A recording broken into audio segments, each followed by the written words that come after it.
Good evening from the heart of flyover country. It's time to play Without Rule of Law. I'm your master of ceremonies, Bobby Spags, here to introduce you to our undisputed, world-renowned, top-secret panel. Riverside Will and your host, Patrick Henry. And now it's time to play Without Rule of Law, the card game that gets you navigating the unthinkable and asks, can you brave a world beyond law? Take it away, Patrick Henry.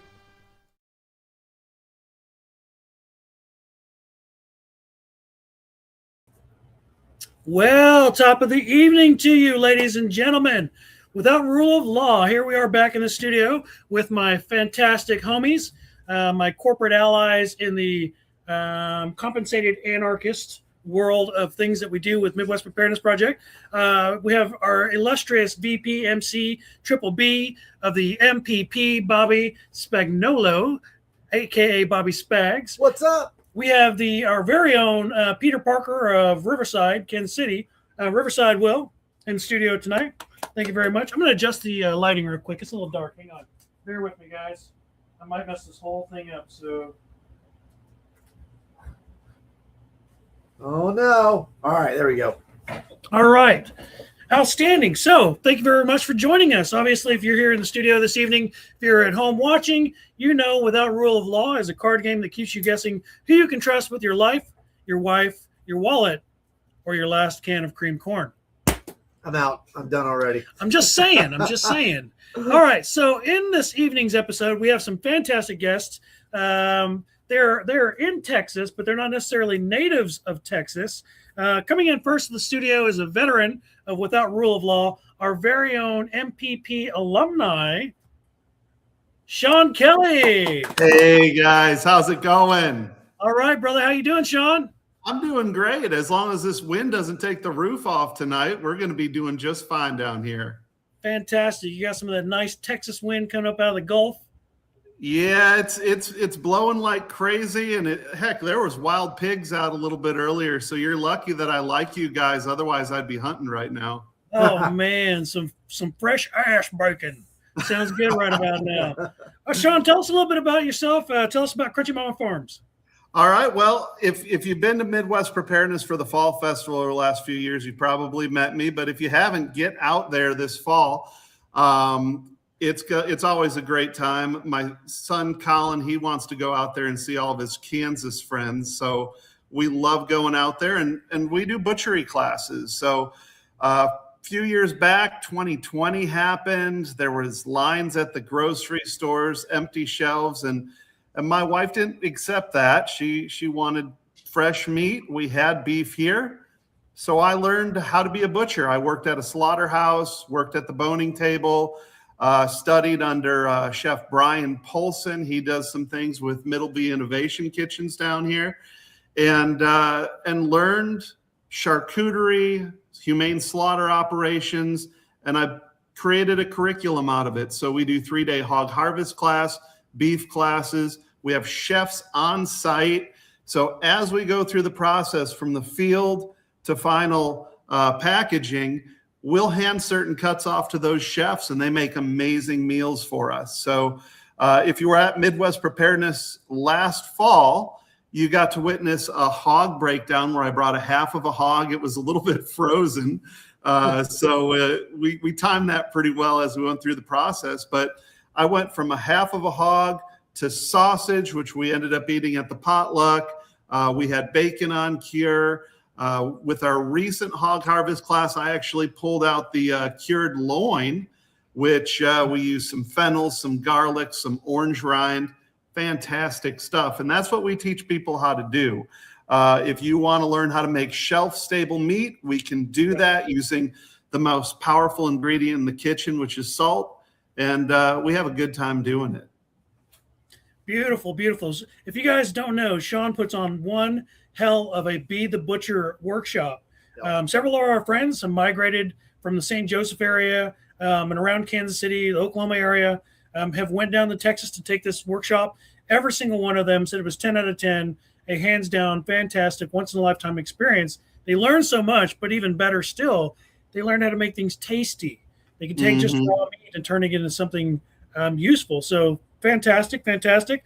All right, very good. So moving on into tonight's program, we also have with us a very new guest to the Midwest Preparedness Project. He is the king of meat, but tonight you shall know him as the king of biltong. So we have the one and only, a little jump the gun there. We have Anton I'm going to butcher your last name. Yeah, don't worry about the last name, man. Van Vuren. Yeah, that's good enough. And Anton is the prestigious owner of Biltong USA, part of the Strive Food Group. No, actually, we are privately owned. Privately owned. Biltong, There you go. yeah, so we actually acquired the name about 4 years ago. Okay. It came on the market, and somehow I got my hands on it. We've been making biltong since 2018. We had our own brands, but the Biltong USA brand is a very strong brand. And when I had the opportunity to get my hands on it, I took it, and we've rebranded into that. Love it. Strive bought that out from somebody else, I don't know, 5-6 years ago. And somehow it came back on the market. So I was the lucky winner of that one. And we also in Texas, and like Sean says, we've got terrible wind out here that's been blowing everything around all day. So I don't know what's up with that yet. And we make everything on site, and we ship countrywide. For those who don't know, biltong's not jerky. Jerky is generally a dehydrated or smoked product, where biltong is a cured and air-dried product. Where that's where the kind of difference comes in. So also, you got your kind of natural, enzymes, etc. That's in the meat that's real healthy, almost like a fermented food. So it's real gut healthy. Yeah. And also, like Sean says, salt is your friend when it comes to making these meats. Yeah, very much so. It's fascinating. A lot of people ask us at a lot of our MAG meetings. We host meetings here in the Topeka and surrounding area. Several people have asked and inquired about doing a biltong workshop. Yeah, several people have asked about it. It's a very shelf-stable, very tasty, very high-protein, nutrient-dense snack. But I find it fascinating. The word biltong itself just means meat strip. It's literally a meat strip. So, Anton, real quickly, before we get into tonight's show, you have a very unique Texas accent. Sounds like you're east of the Mississippi. Yes. Can you tell us about that? Yeah, so I'm born and bred South African. I came to the US about 15 years ago. Met my wife, who's Texan, which is why I'm in Texas. But I came to Texas, and this felt very similar to where I'm from in South Africa. So the familiarity kept me here. And then I met her, and now we have family business. So yes, I'm an import. But one of the good ones. I like the country. Outstanding. You know what? We are a melting pot. I can absolutely appreciate that. I'm a first-generation American myself. My mom's an import. So welcome on behalf of the rest of us imports.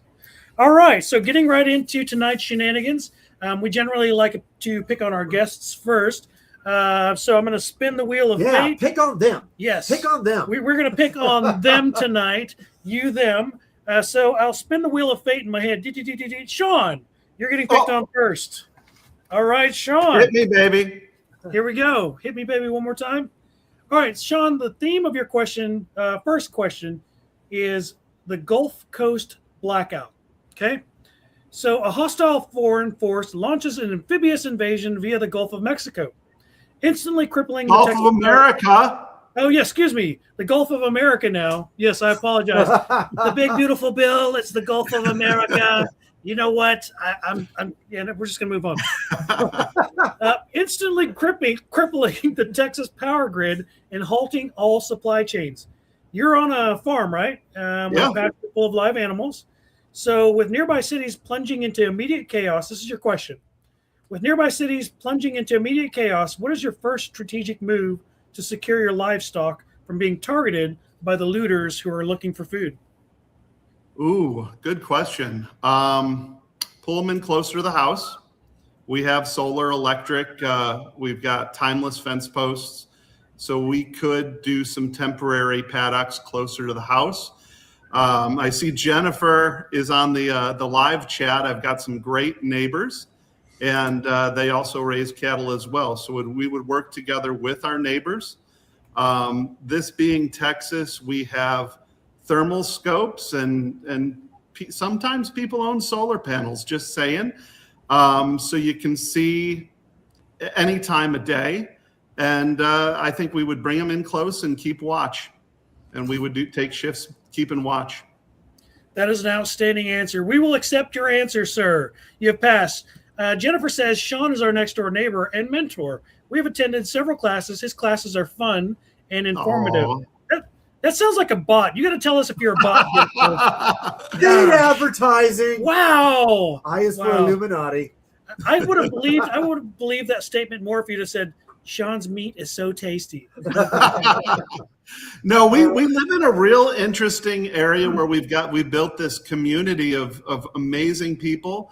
And I mean, heck, I met Anton at Jack Spirko's workshop a few years back, and I didn't even realize he owned property out here. We got him to move out here. So it's important to have a solid community. It really is. It really is. Community and relationships matter, and they build the basis of trust. And in a world without rule of law, what do you have if you don't have those relationships and trust, right? Mm-hmm. All right. Very good. Very good. All right. Moving right along, we're going to pick on Anton. All right, Anton. The theme of your question is the biltong border defense. I love that. Yeah, all right. So here we go. So here is the preface to that. The same hostile force invading the Gulf, cutting off all electricity across Texas.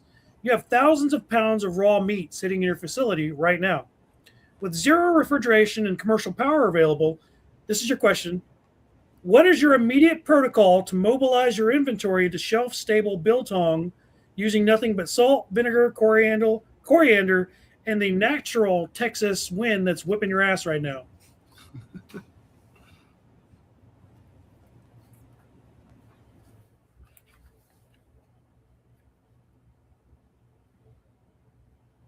Did we lose you? Sorry, the signal's in and out a little. There we go. So, yeah, there we go. We're back. So, basically, if you can cut your meat, you can lay it and cure it, and you don't particularly need refrigeration. I would go more salt heavy, less vinegar in that scenario because if you use the vinegar, you need more refrigeration and lay it for a longer time. The salt will cure it better. So you can cure it with salt and then rinse it down with some water, and you can actually hang all of that. If the heat is not too much or too high and the humidity is not too bad, which, in the summer sometimes, it's a bit of a problem. But a good cross breeze like we got today, man, that's like 2 days drying.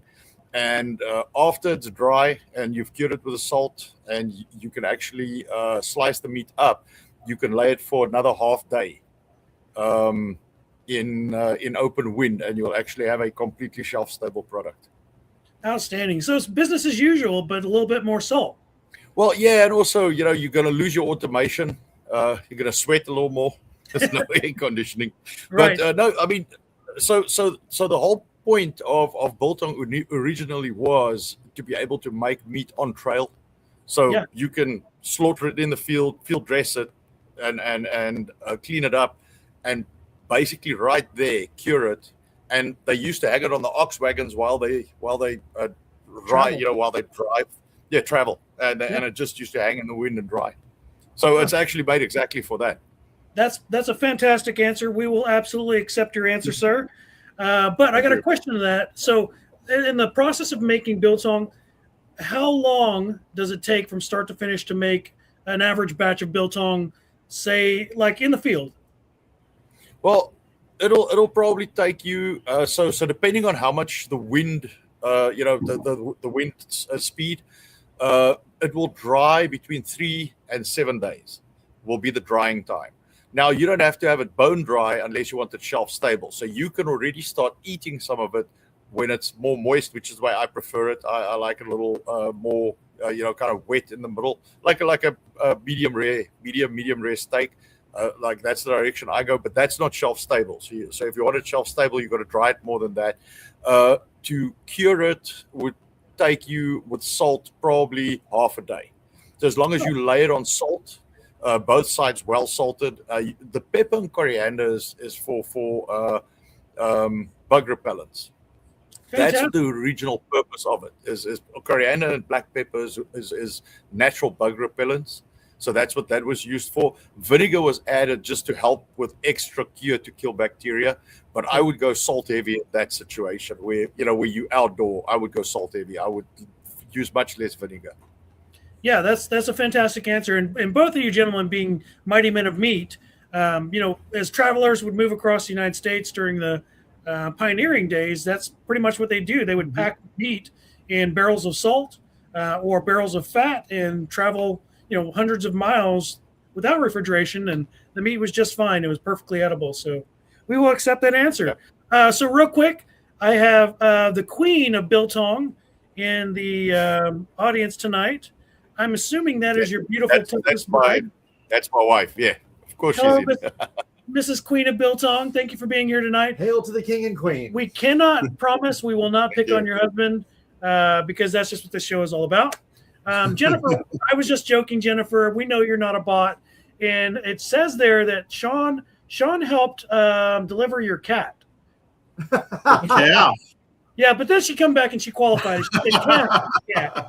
Yeah. Those pesky thumbs. Jennifer, that was all you. I said, let that thing come out. Give that cow some time. Jennifer, I went back to my house. Jennifer couldn't help herself, and she went and she ripped that thing right out.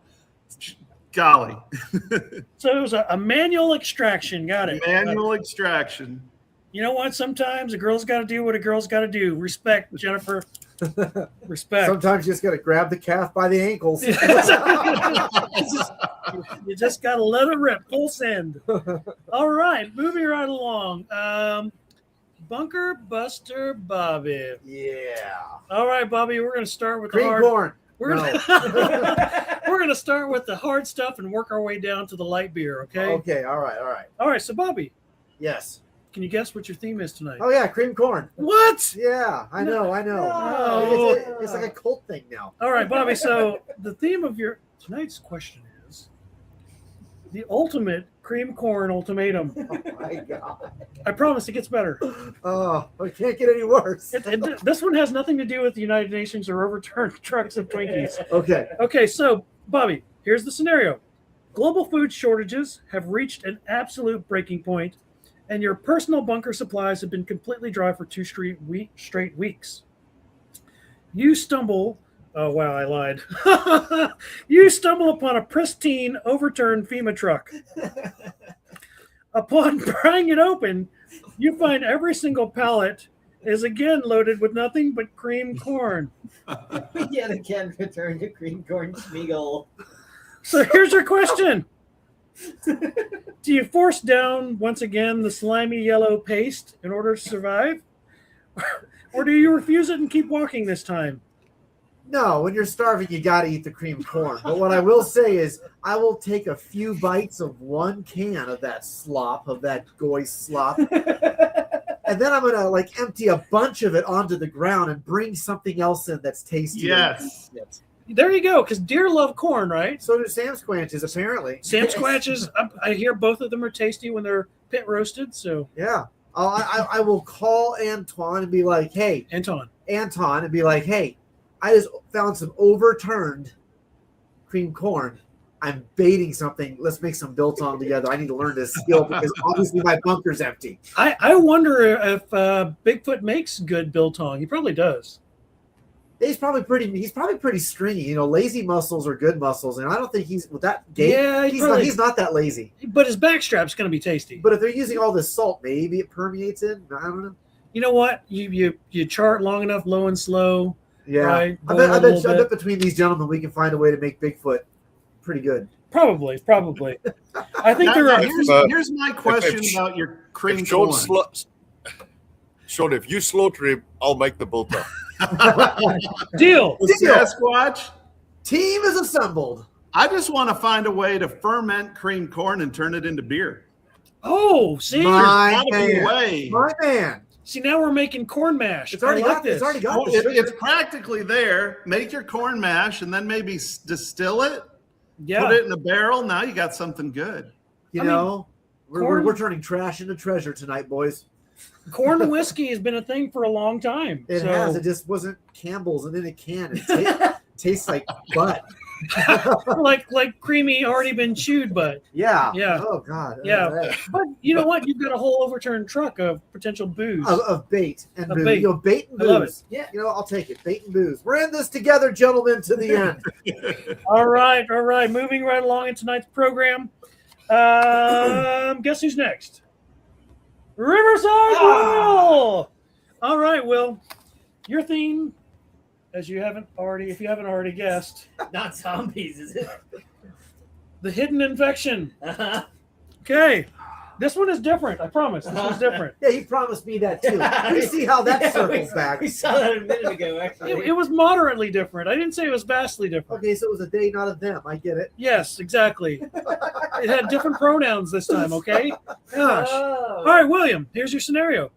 The zombie outbreak has completely collapsed the Kansas City region. Go figure. God, I'm shocked. Oh, I- man. All it took was one bad sale at Target during Christmas time, and the wheels came off the bus. So, during a brutal Oh, no, the white women.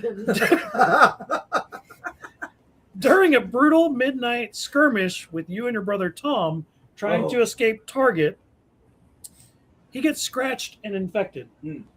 So he begs you to keep it a secret from the rest of your compound while he tries to fight it off and recover. So here's your question. Do you quietly isolate him in secret, risking a sudden outbreak inside your safety zone, or do you enforce the compound's strict immediate execution protocol publicly set as a brutal example? Dang, we have an execution Well, program. we're going right to the murders. Whoa. This must be a Democrat-run Whoa. city. Well, I mean, we are talking Kansas City, so Yeah, well, it's a deep shade of purple. Man, we went straight. We barely know anything about this. We go straight to execute them. Wow. Gosh, that's hard. I don't know. So, I mean, zombie infected Tom, or do you even go back? Right? Do you even go? I mean, if my goal is I really wouldn't want to be like, hey, everybody, let's kill my brother. right. I would far prefer to be like, hey, Tom, I mean, if they die without us, they die without us. But if we go there, you're getting executed. So we can just hang out for a couple weeks, see what happens. Yeah, I love that. That's a totally acceptable answer. In fact, if this were the scenario and we happened to be at Target when this happened, I would do the exact same thing. We would hang out somewhere at a beach or by the river. Yeah. We'd just drink, Kill some time. we'd drink some corn mash. You know, canned cream corn is so hideous. You might be able to pack the wound and it would kill the zombie virus. I bet it has, You yeah, sit there on the riverbank with some canned cream corn, get some catfish. yeah. Yeah, cook those up. No one's going to tell you not to chum the water in a zombie outbreak. Shove it all you want. Throw it in the water. It's so nasty, you can practically make a bait bucket just by tossing it in there. I'm glad you took the conversation in that direction because that leads to our next Oh, question. no. Which we will pivot back to after we get done picking on Sean. Uh-oh. All right, Sean. Next Next- cream corn question, John. Next in the sequence, so we're not going to talk about Bigfoot this time. So your theme is the Chupacabra cult. It's Okay. real. Yeah, it's real in Texas. It's real. So weeks into the grid down invasion in the Gulf of America, things in the rural brush start getting a little weird. A legendary Texas cryptid, or something mimicking it anyway, begins brutally mutilating your livestock at night. Even though you moved your livestock closer to the house, even though you stepped up your patrols, something is still taking them out one by one. The local town is panicking, forming heavy guards and a paranoid cult around this beast. So here's your question. Do you hunt this predatory anomaly alone in pitch dark to save your food supply, or do you risk trying to reason with a terrified, superstitious mob of neighbors like Jennifer worshiping the Chupacabra? Oh, Jennifer just got thrown under the bus. I think Jennifer would be hunting it with me. Very good. I hope so. I would hope so. I mean, this is Texas. Don't threaten us with a good time. If there's something out going after our cattle, we're going to go after it. I mean, my cows got out last month, and my wife was freaking out. She thought somebody had stole our cattle. Before we knew it, we had 500,000 people looking for our cows. 500,000 people. We were getting people as far away as Indiana asking for photos of the cows so they could look out for them at the livestock sale barns and whatnot. So, no, I think that chupacabra is screwed. I believe you. I believe whatever it is, whether it's chupacabra or Bigfoot cosplaying as a chupacabra, yeah, that thing is getting smoked, and you're going to call. It's getting turned into biltong. I was going to say, you're going to call Anton, and it's getting turned into biltong. Love it. We'll accept that answer. We will take that answer. We're going to do probably one more, maybe two more, and then we'll cut to a quick commercial break. Bobby will give us some updates. All right, so Anton, question 2. Following in sequence, your theme is the Ozark Howler Hysteria. So, as society begins to fracture, wild rumors spread of a massive dark horned cryptid called the Ozark Howler. It's migrated deep into the Texas brush, causing absolute terror amongst local scavengers, perhaps like yourself. Your primary backup spice and salt cache is hidden right in the heart of where this creature's reported hunting grounds are. So here's your question. Do you lead a high-risk expedition with Sean and Jennifer and a few other friends into the lawless, terror-stricken woods to retrieve your preservation essentials, or do you attempt to cure the meat with inferior, unverified local ingredients? Well, we are pretty armed in Texas, so I don't think the high-risk attempt to recovery would be a problem. It would probably be a problem for said, predator. I don't think it's going to be a predator for a long time. I agree with you. I think at some point in time it's going to become either on one of Sean's fire spits, or it's going to get turned into biltong. Yeah, stick that thing on the Argentina. Maybe a little bit of both. Maybe a little bit, because you never know. Like, we would have to try various ways of making it tasty, right? This is just really into the cryptid tasting program. Yeah, it is. I mean, we're all dying to try Bigfoot at this point. Now it's chupacabra. Well, and kind of, if we didn't even want to go, maybe we're just lazy and it's hot. We've built a community of people out here. So if Anton can't get to his salt and vinegar and coriander and whatnot, I'm pretty sure there's a student around here that we could call on that would have a supply. I love it. That's true. I love it. SpongeBob or Bob Sponge says, "Children of the cream corn." Yes. Queen of Biltong says, "It's the walking biltong." The Out of Doors guys says, "I feel like there are some Shaun of the Dead jokes to be made here." You're Yes. none of you are wrong. You are all correct. Those are all good answers. All right, moving right along. Bunker Buster Bobby. Yes, sir. Don't look at me so intimately. I know this is going to get creamy and corny. This is why I'm sharing this look with you right now. Well, he knows how to make a young boy's heart melt. We're nearly at the end of June, boys. It's almost over. It's almost over. I'm going to whisper some sweet cream corn nothings in your ear. And here I in have just a made it minute. all month without a rainbow brigade chasing me. Let's keep it that way. Fair, totally fair. All right, Bobby. So your theme is the cream corn caravan. Okay, Bobby. A heavily armed group of survivors arrives at your bunker gate. They possess a massive crate of the exact premium rifle ammunition you desperately need for defense after fighting off all of the cream corn hordes. But they will only trade it for actual food. The only surplus food you have left is, guess what? That untouched FEMA truck of cream corn. That's right. But he said actual food, so. Well, It's I a mean, contradiction in terms. like, are Twinkies real? Is cream corn? So here's your question. Do you attempt to aggressively bluff them into accepting the cream corn at gunpoint, or do you trade away your last remaining personal premium rations to secure the ammo? I mean, if they're coming in to trade and they're not being, dictatorial about it, yeah, I'll give them my last little bit of some good food for all that ammo. I'll take ammo all day because that just leads to more good food, and I still don't have to eat the cream corn.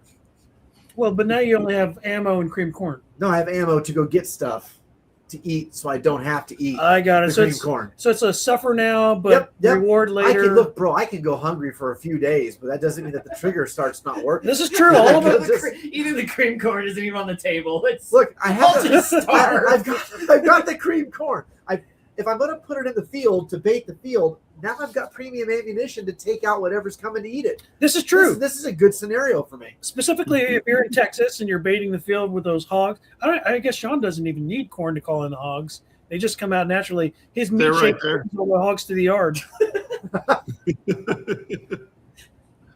All right, moving right along. Riverside Will. It's fascinating the way that the conversation came when we were addressing your question, because your next theme is the floating horde. So, Will, you discover the hard way that the infected in your region do not drown. Their lungs fill with water, and they simply walk out along the riverbeds, occasionally emerging silently onto the banks. You and your brother Tom are currently camped out because you chose not to go back to your village or your compound.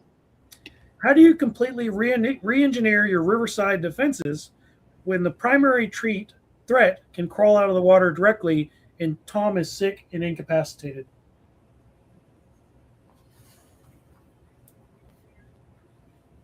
One man against a horde. Nothing but his trusty cream corn. Ah, yes. I'll take my cream corn and I'll fire it at it artillery style with a potato cannon. I don't do what every society's done when they're next to water. Put it on stilts. Ah, got it. It's a common theme. It's not a bad way of building, and it gets you at least primarily away. If we're determined to stay next to the water.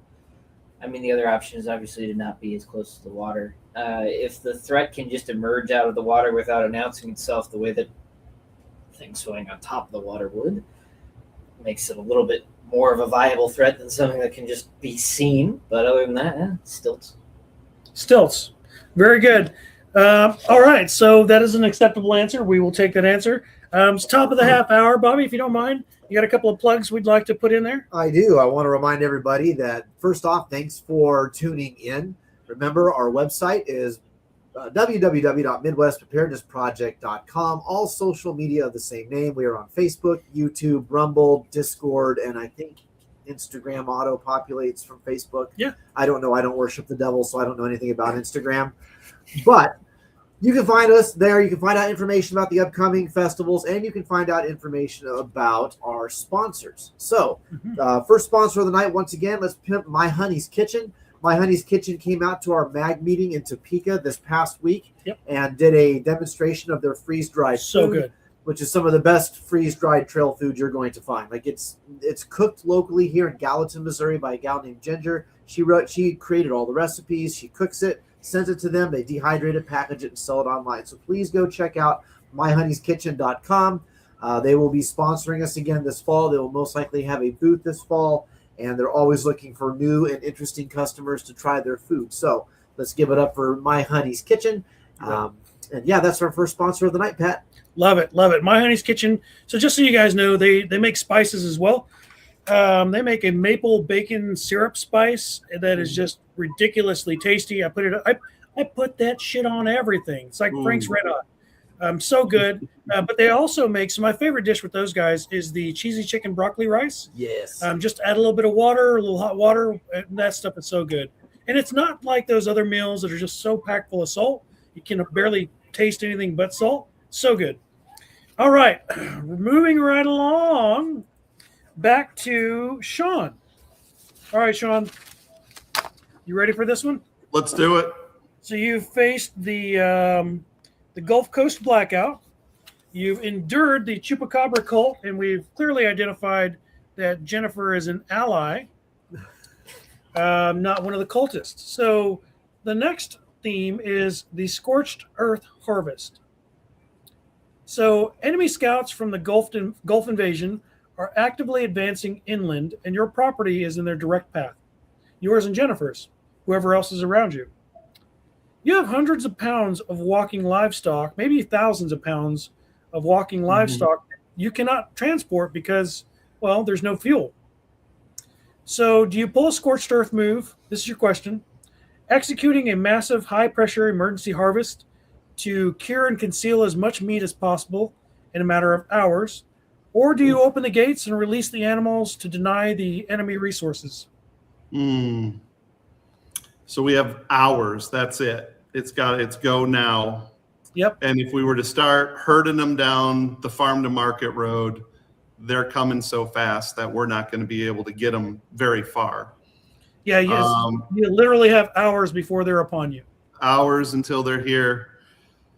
Oh golly. I mean, you're not going to be able to cure it fast enough. You could try to hide some stuff, but I'd say game over. It would be harvest time.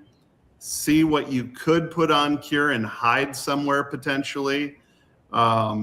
Maybe barrels underground for the short term, but by and large, it's just deny the bad guys at that point. Yeah, scorched earth. So you're either denying yourself or you're denying the potential enemy. I personally thought you was going to say something like you release part of the flock and shoo it toward their direction and take the rest of the flock and go in the opposite direction. But yeah, that's a tough one. That's a hard one because you're invested in these animals, right?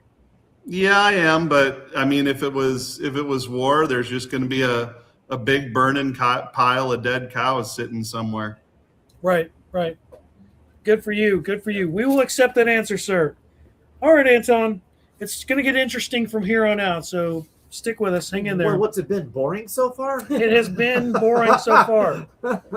So, Anton, your theme is the Warlord's protein tax. Oh. So, you're transporting a critical shipment of nutrient-dense biltong to wherever it is that Sean ended up bugging out to hide from the invaders.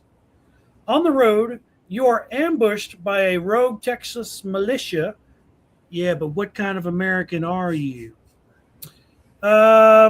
Demanding that you pay an 80% of your protein cargo as tax to pass through their area.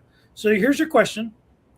Do you swallow your pride and surrender the ultimate survival fuel to ensure safe passage and bring Sean what you can? Or do you attempt a highly dangerous off-road bypass through unmapped territory?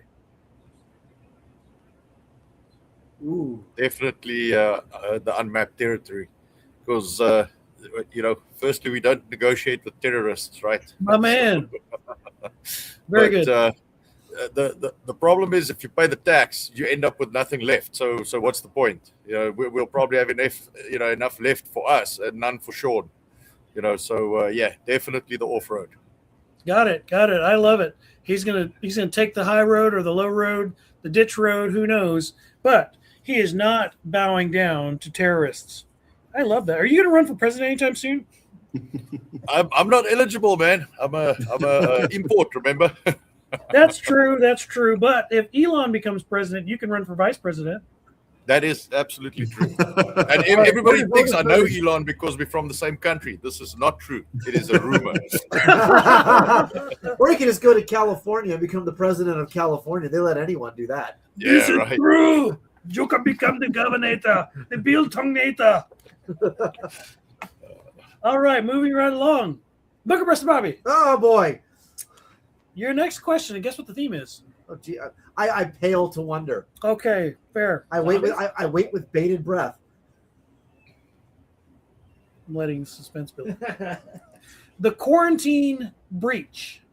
The quarantine breach? The quarantine. Oh, quarantine. I thought you were doing a play on words there. the corn. You're so ready for it to be corn. I'm so triggered. You heard it. I'm so raw. You're going to be dreaming about cream corn. It's horrendous. All right, so the scenario is a weaponized, highly contagious respiratory pathogen has swept down out of Kansas City. You don't know what's become of your friends. It came from the river. After they built their stilt house by the river. Okay. Your lifelong childhood friend, Riverside Will, shows up at your bunker door, pale, weak, and coughing violently, begging entry. You don't see any visible wounds. but you know he's not right. So here's your question. I'm dying, Bobby. He might have had some bad catfish. You never know. Do you lock him out in the wasteland to preserve the absolute safety of your inner perimeter, or do you open a makeshift isolation zone, risking an airborne breach inside your walls? Mind you, the qualifier in this was that it is a highly contagious respiratory pathogen.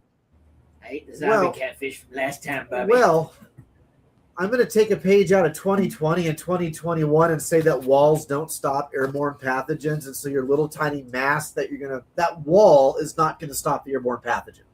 There is no 6-foot rule. That doesn't exist. It's fiction. So if he's already at the gate, we're potentially exposed. Or at least you are. Yeah, which means if I go back in, then they are too. So why would I not invest the time to build a quarantine zone inside the inner? If you described it as an inner gate, which means I also have an outer gate. Correct. If I can create a quarantine zone to potentially house him and either A, let him live out the rest of his 5 minutes, or B, he can get better and we find out he doesn't have that respiratory thing. Yeah. Building a wall is not going to change any of that. And being on one side of that fictitious wall won't change it. Yeah, but what if you built the wall and made Mexico pay for it? Ooh. Then it would be probably a Mexican airborne virus, at which point you just have to drink the water, man. Just saying. Totally fair. Yeah, I don't think a wall or a perimeter gate or a perimeter fence is going to stop an airborne virus. And so I think you have to be humanitarian. And especially if it's a childhood friend, you got to put him in a quarantine zone. You might not want to walk him right up into the mix of everything. Sure. But 100 yards and an extra set of fences, it takes nothing.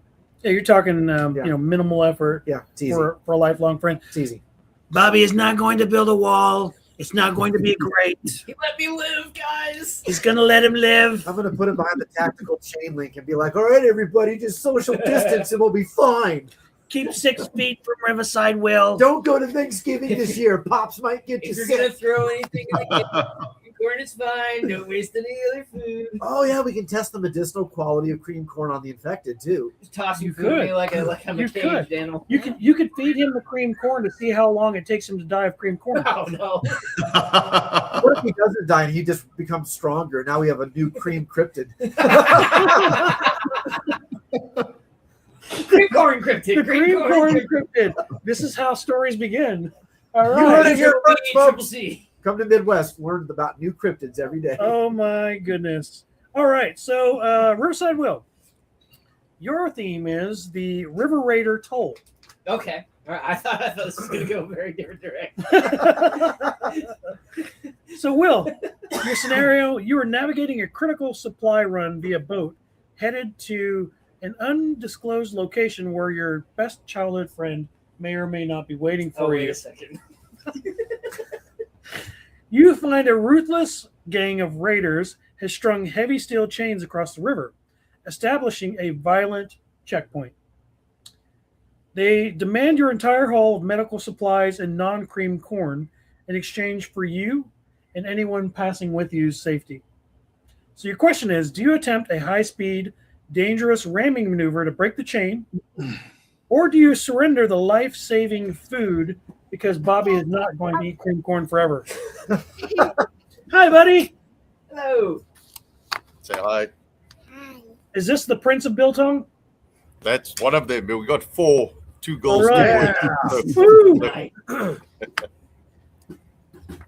So what are you going to do, Will? I mean, okay, this is a violent checkpoint. We're going to have to deal with this multiple times. I think this is a... you're going to have to crash through. I mean, you can't just... If this is a checkpoint in a supply run that I'm going to be making more often than not, why would I sit here and pay the toll every time? It's not going to get lower. And if I pay it the first time, all I've taught him is that this works. Right. So if the option is available, I'd far prefer to either A, completely ignore them and make sure that they don't get to be aware of my existence, or B, remove them so they can't be aware of my existence via that. But I'm not going to pay the toll. Queen of Biltong's comment. I love that. She says, Queen of Biltong says, I tried to catch him. The children of Biltong are fast. Yeah, they are. Because he Biltongs them just right. Oh, Dad jokes. He biltong them for speed. That's right. All right. Very good. Bob Sponge says ram them. Yeah. All right. Take them down. I want to know what kind of river faring boat you have to ram steel chains. That's gonna be a badass boat. Yeah, I got a big old ramming thing on the. That's got to front. be a Yeah. Texas type boat.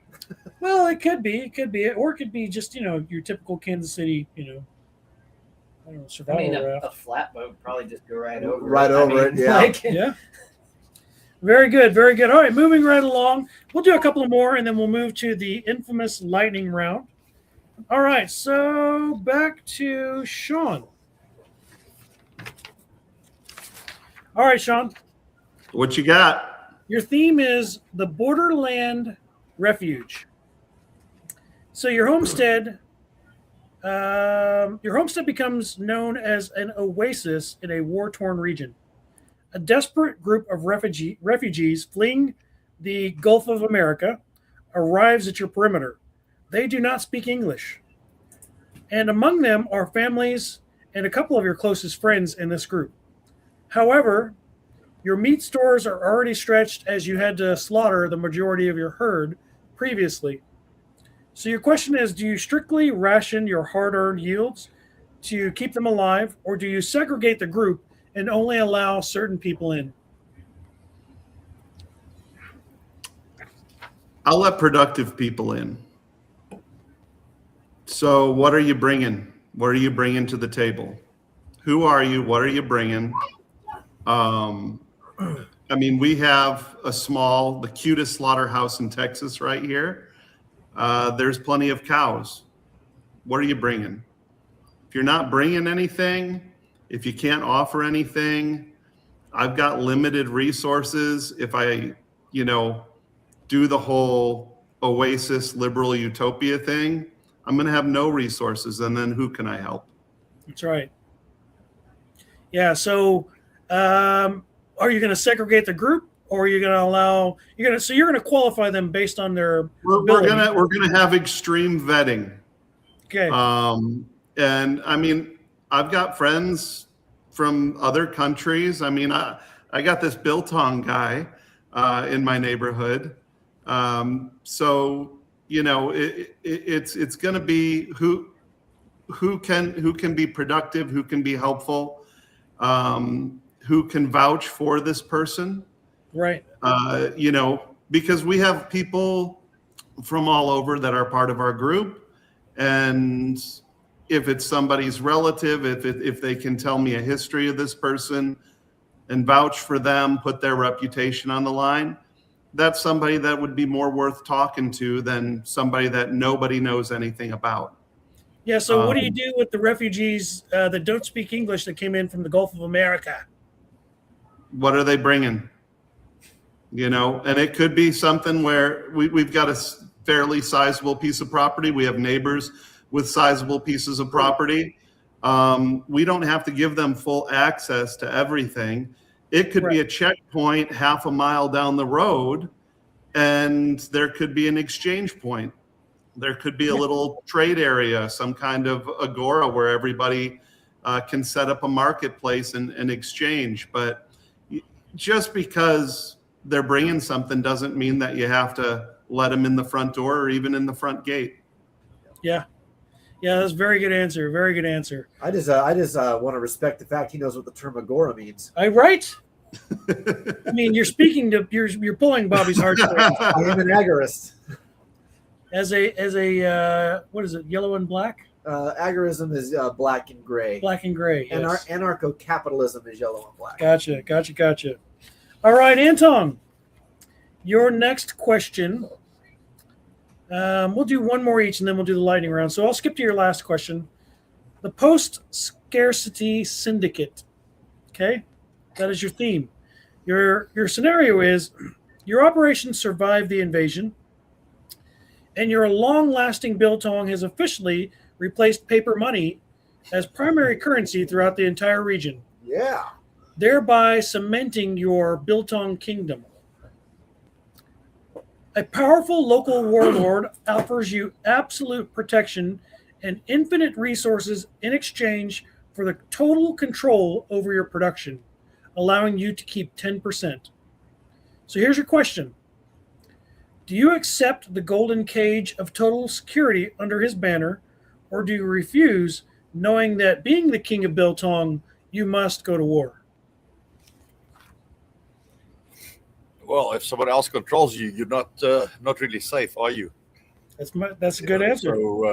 So no, we're gonna have to do that war thing, and then sort it out from there. And anyway, I mean, if I'm making it, it means I'm printing money, much like our Fed, So I got all the resources I need. Yeah, you have allies, and you have a starving, Exactly. group of masses that are loyal Yeah. because they want that Biltong. Exactly. So we can make it like printing money. We can just pay for everything and buy all the resources we need to go to war with these guys.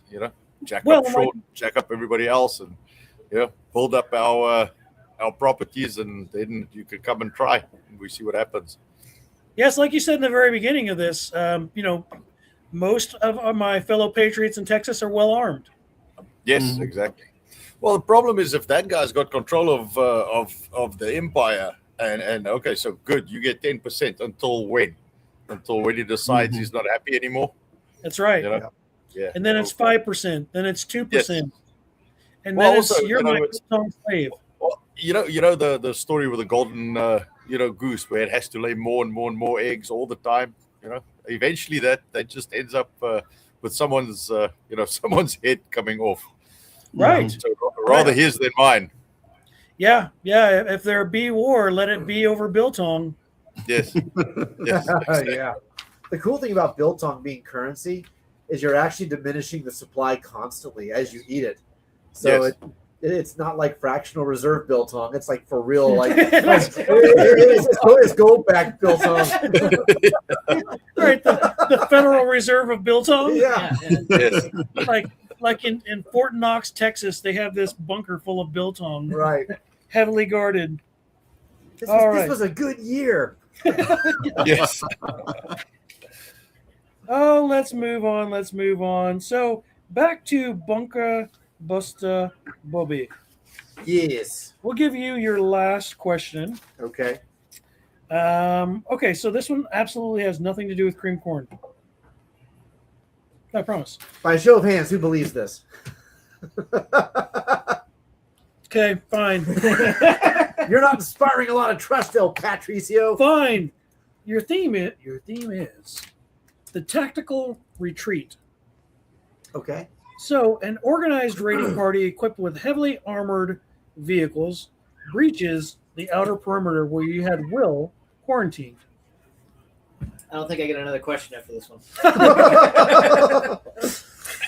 You can either stand and fight to the death, like destroying the bunker in with your evacuation plan, like you're pushing the button, blowing the place all to hell that you've spent years building, or you can initiate the total self-destruct sequence and deny them your supplies, escaping through a narrow tunnel once they have entered the compound and found it empty.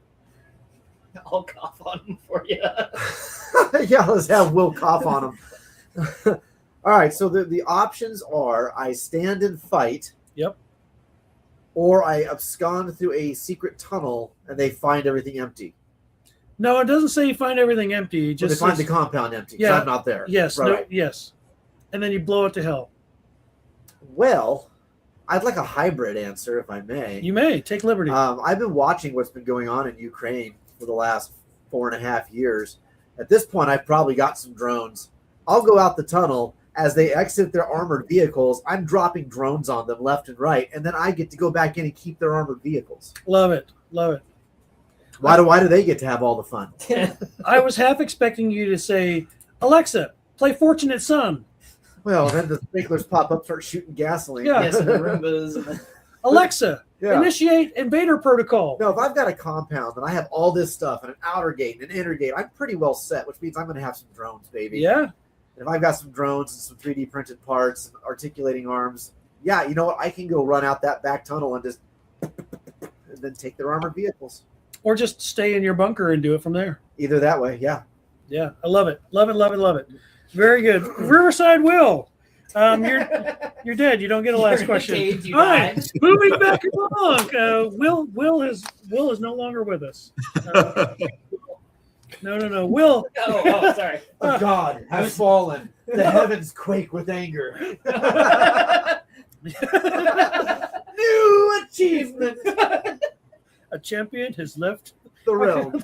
All right, Will. Your theme is Bounty has been collected. stranded in the dead zone. Okay. So your watercraft successfully managed to break through the blockade, but doing so caused a major hole. Hey, Grumpy's in the house. What are you trying to say, Grumpy? If it doesn't include Sogs, I think that means Spags, doing it in his underwear, it's not a viable. Yeah, I know. That was the theme last time.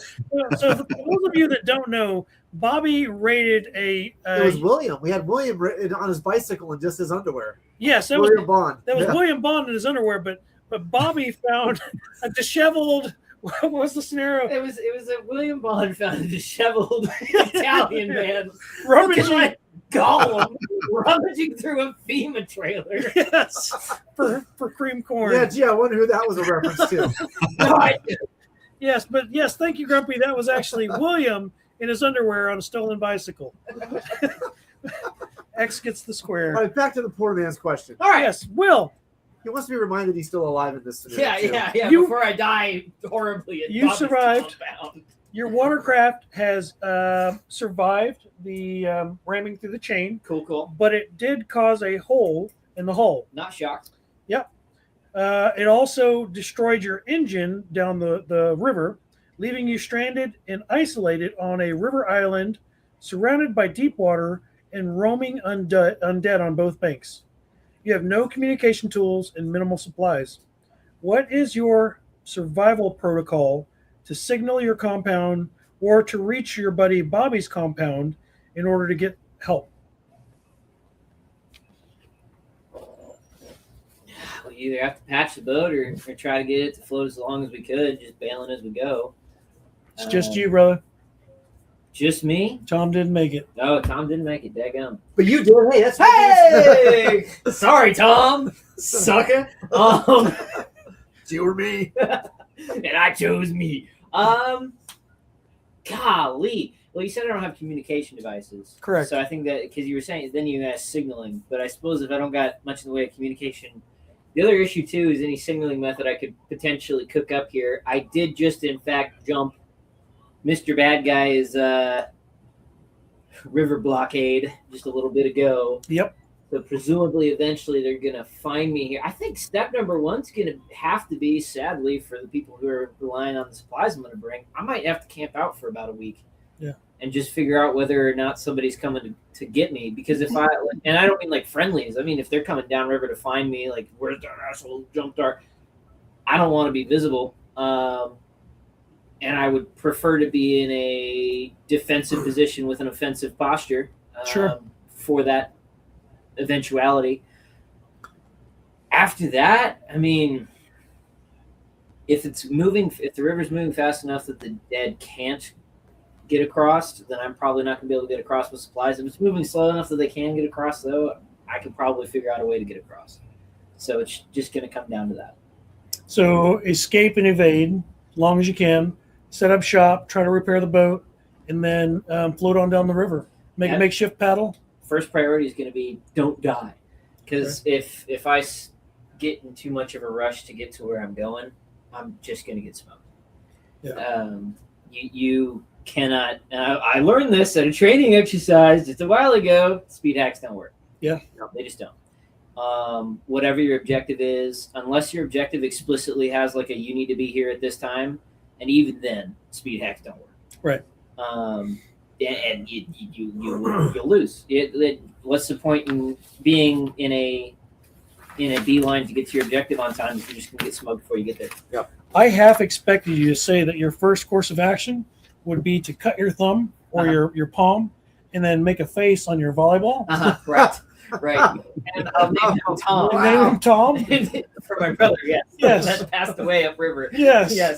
Yes. And All right, Tom, how are we going to get out of this? Tom! Well, the scenario said you don't have communication, but it also said you have some supplies, not no supplies. I've seen the TV commercials. All you need is Flex Seal because that's a lot of damage. I built a boat out of Flex Seal. True story. Slap some Flex Seal on the side. And just roll on your merry way and flip off the guys. Flex Seal. This is a river. I mean, you don't really need to have a paddle so much as you just need to have a general method of steering. Yeah. So make you a rudder. And boat's very viable. I just say the bigger thing is since now I've lost speed, I need to make sure that I'm not going to be setting myself up to get caught. Yeah. Right. That is fair. Okay, ladies and gentlemen. It is the top of the hour. Bobby, you got one more plug before we do have lightning one round? more plug. Again, let's not forget the guys over at Practical Survival. They have been sponsoring us since we've taken sponsors, almost 5 years ago now. They send us all kinds of things like water straws and water gravity purifiers and wool blankets and spotlights and all kind of cool stuff. Card decks. And the WROL card decks. So they give us literally thousands of dollars worth of this stuff every year. We're able to use it for the children's giveaways. We're able to use it for the different mag meetings. We're able to use it for the main festivals, for giveaway items. So big love out to Southern Prepper One and to JD for all that they do for Midwest Preparedness Projects. So please go to practicalsurvivalgear.com and check them out there. I think they're an Amazon store, so you can get everything very easily, and it comes to you very quick. They are. Yep. They're a fantastic operation. We love those guys. They're huge supporters of the Midwest Preparedness Project, have been for years. Yep. One of these days, we're hopefully going to get JD and Southern Prepper One to attend the event. Yep. We had Randall from Grunt Proof this last time. We had Pastor Joe Fox. Yep. We had some pretty good names. There's some secret guests. I'm looking right. No, I'm not. There's some secret guests that may or may not. Well, why don't we let that cat out of the bag? Hey, Sean, where are you going to be in September this year? Preferably like September, 10th, 11th, and 12th. I'm going to be hanging out with my Kansas friends. Yeah. Second reveal. That's right. Sean is going to be one of our speakers on Saturday. I believe that's going to be the 12th of September, if I'm not mistaken. So come out to Bloomington West Campground and come check out the festival this fall and see Sean give a class. Sean, do you know what you're going to be talking about? I do. Do you guys like delicious food? Yes. Yeah. All right. Well, I hate cream corn, so yes. Last year, I butchered that half hog, and I did a basic breakdown. We did some sausage. We did pork chops. We did all the stuff that people are like, yes, that's delicious. Yes, I want that. No one ever hears head cheese and says, that's delicious. I want it, but it actually is pretty good. So what I want to do is I want to take it back a step and do peasant style. Basically, head cheese, boudin, maybe a scrapple, all the stuff that for hundreds of years people would take and it would be considered waste today, but it can be turned into some really delicious stuff. Now, I'm not going to have time during that Saturday to make all of that because a head cheese can take 24 hours to make. So I think I'll be doing some cooking. I'm going to get there a few days early. We're going to be doing some cooking, some eating, maybe a little bit of drinking. Yes. And we're going to have a good time at camp, some fellowship. So I'm really stoked to come out there and be with you guys in September. We are stoked to have you, my friend. I know since the last time you were out here last fall, we were over at Rockhaven. No. We were at Bloomington that time as well, weren't we? No, he did come to Rockhaven. He's been to both. The pig was at Rockhaven, but he did be the butcher at where we're going to be back at the Bloomington West. Yeah, so it's totally not weird at all, but my friend and his daughter got to play with Sean's meat. Yeah, the whole time for 2.5 hours, man. They were like all up in that pork. They were sawing and pounding meat. Yeah. They left with some pretty good pork chops and ground pork from what I remember. They did. They were ecstatic about that, and they're going to be excited to know you will be one of our featured guests this time. Yeah. Okay. Let me see here. Are you going to get Anton to come with you and have him come experience the magic? He's got a big shop to man, but you know what? Anton came here to Tribe Day last year, and that's something that I need to get you guys down here. November 13th through 15th, we're going to be having Tribe Day. I've already talked to Chef Ken Daniels. He wants to do an underground hog roast. I've talked to one of my friends that raises some of the tastiest Dorper sheep in Texas. We're going to be doing some sheep over an asado cross. And it's going to be a good time. So November 13th through 15th at Crunchy Mama Farms. Okay. Amy's going to be updating the website this summer. But it's a good time. You guys should make it. Anton was here last year, and he didn't disappoint. He had some biltong and some other good things. So we eat well. Go to crunchymamafarms.com for more information to stay up to date on any updates, any news or postings regarding who's going to be there, what Sean is going to be serving, or how it's going to go down. And you may or may not find your very own favorite Midwest Preparedness Project tribe there as well at Tribe Day. So Queen of Biltong says that they're going to bring the curry. I love curry. So good. Oh, I love good curry. Good curry is so good. Tribe Day is phenomenal. Yes, I cannot wait to participate in that. Yes. All right, so here we go. This is the infamous lightning round. I cannot and will not guess which one of you is going to get picked on this time. But what I will do, let me see here. Unplug this. I'll show it to the folks at home. I hope you can see that. But I have Anton, Sean, Riverside Will, and Bunker Buster Bobby. All right, I'm gonna push the button. We're gonna spin the wheel, and we're gonna see which one of you is the first victim.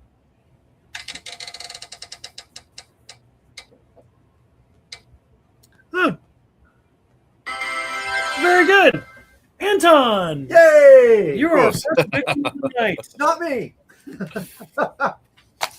All right, here you go, Anton. So try to answer this question as quickly as possible without thinking too hard. So your theme is the Big Thicket Beast. The Texas landscape warps, and a 12-foot chainsaw-wielding Bigfoot claims your primary wood supply for drying out biltong. Here's your question. Do you challenge him to asymmetrical logging duel for absolute dominance, or do you offer him your finest piece of smoked biltong as a peace offering? There's no smoke. Of dried biltong. There's no smoke. Yeah. I will offer him a peace offering because I don't think I'll be able to beat him at the log sawing. Yeah. That's fair. Totally fair. We will accept an answer. But now he's got a chain-wielding beast as a bodyguard, so when the guys come to impose their tracks, he can be like, just go. Benefits, yeah. I'm doing whatever it takes to befriend the chainsaw-wielding Bigfoot that mysteriously warped into your property. So he's got trans-dimensional properties. He can warp, and he dual wields a chainsaw. This is my new best friend. Well, if he's trans-dimensional, he can only warp in and out during June. The rest of the time, he's stuck there. This is true. This is true. He's 12 foot tall, so. Too soon. Hard to beat. Hey, Rebecca, our other contingent from Texas. Hey, babe. How you doing, Rebecca? Love you, honey. You're not late. A wizard arrives exactly when she intends to. That's right. And a wizard you are. I guess can a wizard be a female? I think it's just a wizardess. Wizardess? There'd be a sorceress. Sorceress, yeah. Yes, all right. Very good. Sorceress arrives. We sourced her from Texas. This is true. This is true. Yes, we know you do, babe. We're looking forward to hanging out with you again here in a couple of months. You guys, if you haven't hooked up yet with Sean, you need to hook up with Sean. We can get you guys introduced. Yeah. I thought you had each other's contact. Yeah, we met each other. All right. So next question and next victim. Let's see here. Can you guys hear that? Oh, well, hello, puppy. Wow, that was so close. Oh. Not me. Bunker Buster Bobby. It was right on the line between the two of them, and somehow the computer picked Bobby. That's a beautiful gambling mechanic to make it actually look like it's on the line. Right? All right, Bobby. Yes. Your question is, again, try to answer as quickly as possible, sir. Yes. The carbonated catastrophe. So a bizarre chemical anomaly turns all local groundwater into highly explosive, pressurized Dr. Pepper. Okay. Do you attempt to weaponize the carbonated fuel against the invading raiders, or do you risk drinking it for a good time? I've played Fallout, the video game. I know what a nuke quantum grenade does. I'm weaponizing that shit. I'm going to make the best explosive Dr. Pepper grenades in the world. Yes, very good, very good. Bobby is going to weaponize it, and those raiders they're gonna taste so good. Yeah, You know when you can use Dr. Pepper when you're doing a pork roast in Yeah. the slow Oh, cooker, yeah. right? So if I'm attacking you with Dr. Pepper grenades, that ass bacon's going to taste great. Yeah, Just, so just you're, saying. you're going to marinate and cook them at the same time. That's Cannibalism. Okay. All right. Fantastic. I was not expecting cannibalism, but we will take that answer. You know they offered themselves as tribute. It's not my fault. This is true. This is true. All right. Next victim. Let's see here. Wow. Another. Wow, look at that. Oh. Riverside Will. It was right on the line. Oh. So it was either going to be Anton or Will. All right, Will, here we go. The password is. So your scenario is the Alamo simulation. Okay? An alien spacecraft projects a localized holographic bubble through Project Bluebeam over your property, trapping you in a permanent, hyper-realistic loop because you forgot to paint your roof blue before they showed up. Oh no! How could I? Wow, we've gone from 7th to 8th day Adventist now, man. Just, We're on it tonight. Do you lead your modern survival group to rewrite history, or do you hunt the alien projector to blast it out of the sky? Hunt the alien projector. All right, very good. He's going to be on the Truman Show. right. Eat the aliens. I love it. I love Turn it. them into biltong. I've got some awesome Dr. Pepper grenades for you. Yes. Just saying. We're working this out. We're working this Is out. this one of those And- Easter egg missions? And Anton has a 12-foot tall, dual chainsaw wielding Bigfoot, yeah. Bigfoot friend Yes. now. By our So powers combined. We have some really cool allies on this. you have some really cool allies. All right, moving right along. We only have two more. You guys can see this at home. Who's he going to pick on? Sean. All right. Hey. Sean, too. Oh, yeah, that was all the way Nice. Sean. Yes, there was no questioning. You did not get gypped in this round, so Yeah, congratulations. there was not 74,000 mail-in ballots to change the outcome of this one. And what about All in sequence. Actually, it's not too late. We still have. Oh, yeah, the Supreme Court did rule today that we're allowed to accept mail-in ballots Yeah. well past Yeah, election it could be day. a now, little, so. we can get those mail-in ballots in now. Julie said marinated Raider biltong. Yeah, that might be tasty. Mm. I'm not into cannibalism, but I'd try it once. Wait, are we using mango flavoring? Because that changes the Oh. It equation. changes the whole Oh, equation. peach mango? Oh, Ooh. you had me. Peach mango Raider ass bacon. Yes. Rebecca says blue tarps, Will. Come on, invest in your Dang future. it. Dang it, man. Okay, Sean, your question is very spot on. So the theme is the sentient smoker. Okay. So your custom meat smoker achieves sentience via bizarre electromagnetic anomaly. It flatly refuses to cook any more meat unless it is officially appointed as the executive safety officer of your mutual assistance group. Unplug it. Unplug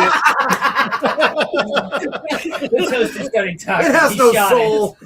Do you bow down to your new metallic culinary overlord, or do you scrap it for parts and eat cold rations?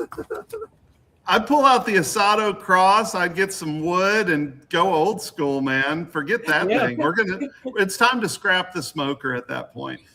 Stick burner it is. Yep. Yeah. Smoked. Yeah, you can plug it back in later and ask it, the ultimate question or something. The answer is not 42. All right, last question, and then we'll wind it down for the night. Wow. All right, here we go. Who is the last victim?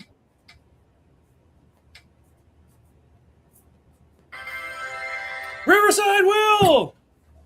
Very good. Okay, all right. I'm done. I can go home now. Yes. Yeah, I Will might choke at the last second here. All right. Will, don't choke. Answer as quickly as possible. Remember, no good answer is a good answer. No matter where you find yourself, there you are. You're always wrong. Isn't that the way you That is correct. All right. So your scenario, your theme is the armadillo avalanche. Okay, well, a sudden ecological shift causes millions upon millions upon millions Millions and millions. of heavily armored radioactive armadillos to stampede directly over your bunker's intake vents, sealing you inside. Here's your question. Do you clear the vents manually using a flamethrower built out of cream corn mash, fueled by cream corn mash, or do you seal the bunker completely and risk suffocating in absolute silence? Flamethrowers! There's only one right answer. Burn it all! Yes, yes, that cream corn came in handy, didn't it? Finally! Oh, wow. Yes, a cream corn mash powered flamethrower. All right, very good. It turned out to be okay this episode. It did. It did. Yeah, it was actually the savior. It's having a comeback. Having a real comeback. It is. Bobby still won't eat it though. No. Just the one can, just so I don't starve. That's it. Yeah, that's it for tonight, guys. We ran a little bit long. Typically, we try to keep these shows around an hour. Give folks time to get home, take care of their animals, hour and a half tops. But again, thank you very much for being with us. Thank you, Sean of Crunchy Mama Farms at crunchymamafarms.com.